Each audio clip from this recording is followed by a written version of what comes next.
Hello, welcome back to my channel. So today's video is a really special one.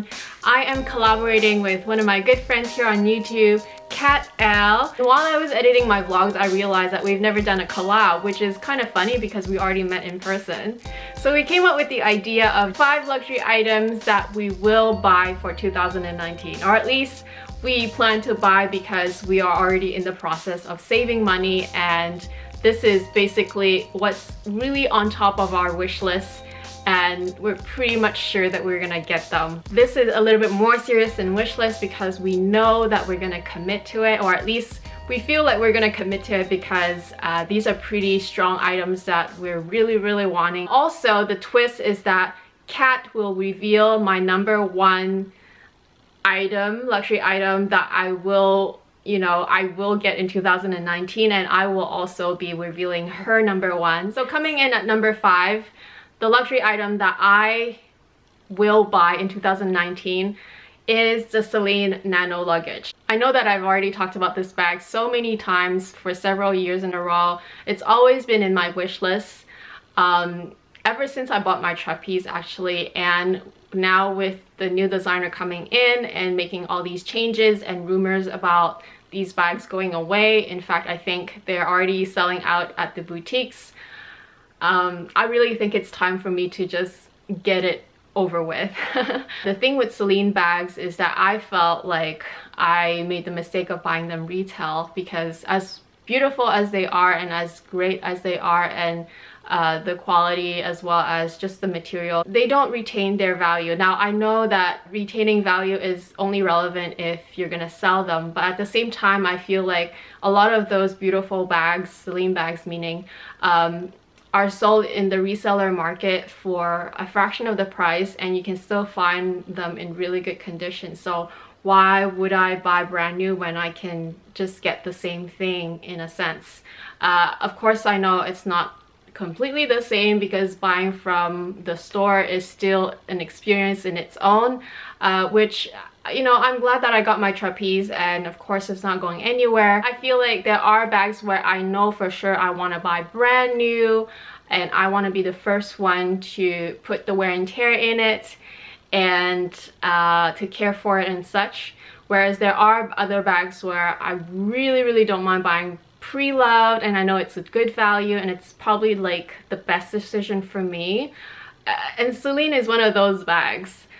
That's how I feel about it. I hope I'm making sense. Do you guys agree with me? Coming in at #4, the only thing that I'm missing that I feel like I really want to I guess dip my toes in the water is designer shoes. Just like bags and designer clothes, they just make your heart sing, I think. And I truly think that I should probably just start getting 1 pair of designer shoes. The most iconic one that I'm thinking about is those Chanel Mules. I know they're probably not gonna be comfortable for me. They're probably not even gonna be something that I wear often. I might even just end up wearing it like once or twice a year, maybe at weddings and whatnot, because I'm definitely not walking in those shoes. But these mules are just so, they're just so beautiful, and the two-tone shade and just the little pearl from the heel, it's just so nice, and I feel like I just want to buy a pair anyway just to have it in my collection. The other option is also the very iconic Manolo. I heard they're very comfortable, but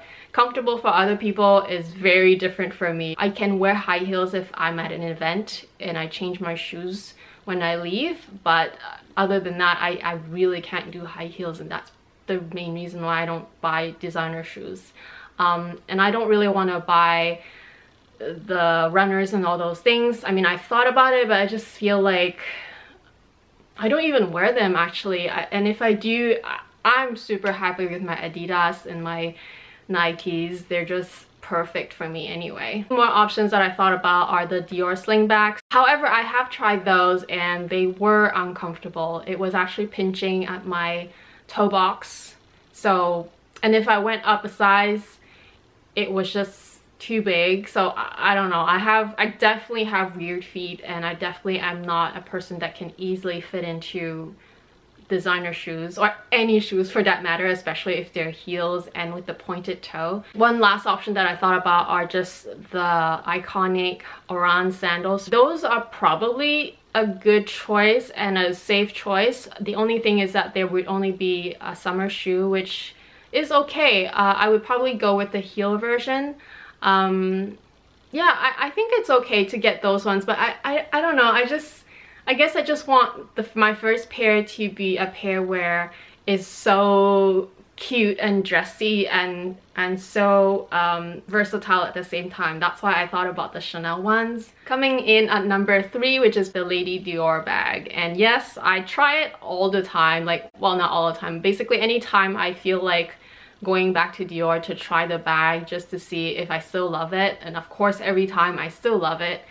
There's just something that prevents me from taking the plunge. There's always either something else that I want first. I really want to get pre-loved, and really there's nothing wrong with getting pre-loved. I feel like the Lady Dior is one of those bags, again, where it just makes sense to buy pre-loved. You can still find them in really good condition. Of course, you might just have to be a little bit more patient because getting the color and the size that I want in the condition that I want and the price that I want is probably not gonna be the easiest thing. Aside from that, I think other than getting it pre-loved, maybe the other option is to get it in Europe, which would make it super special. Now, in 2019, there is a chance that we are going to Europe. We are talking about a trip to Italy, so it is possible that I might end up getting it in Europe, which would be amazing because then it would be brand new and still I would get a little bit of savings. And I would be the one putting the wear and tear in it, which means it would probably not have any wear and tear because I keep my bags in really good condition. So yeah, coming in at number 3 is the Lady Dior. Obviously my favorite color is the gray one. I think gray just is the most iconic color for the Lady Dior.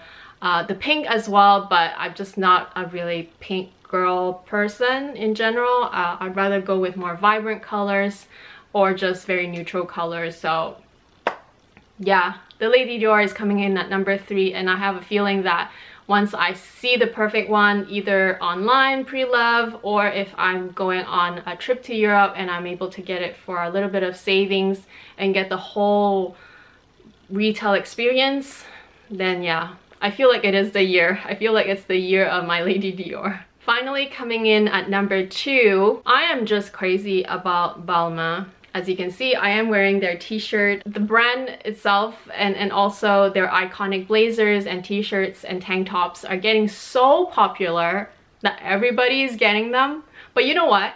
I don't have a problem with that because it just means that it's a great brand and it's a great designer wear brand that people love to buy, and they're still very classic. The thing is with their blazers, obviously it's an iconic shape, you know, the really elevated and square shoulders and the cinched in waist and the beautiful buttons, and just the cutting and the fabric, they're just undeniable. So obviously the jackets are just a classic and I highly recommend it across the board.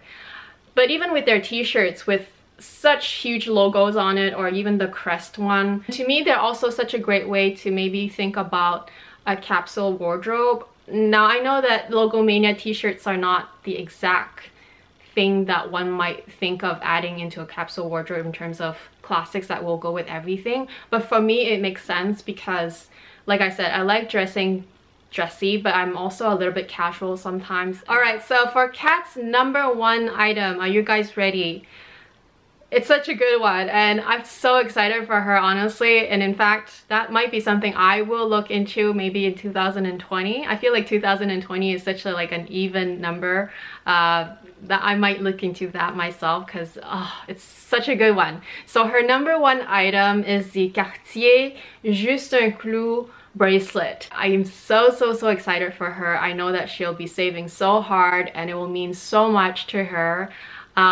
She is planning on getting that brand new because I believe the other ones that she has, the love bracelets that she has, she did get them pre-love. To translate what it means is, it just means just a nail. That's why it looks like a nail wrapped around the wrist. To find out my #1 pick, please go ahead and go to Kat L's video where she will reveal her 4 items and then my #1 pick. And yeah, I'll put all the links down below. I'm so happy that we finally did this collab. It was so fun, and I'm sure it's not gonna be the last one. If you're brand new to my channel, thank you so much for dropping by. I would love to have you back, so please consider subscribing, liking, and commenting down below. Thank you all so much for taking the time to watch this, and I will talk to you again very soon. Bye!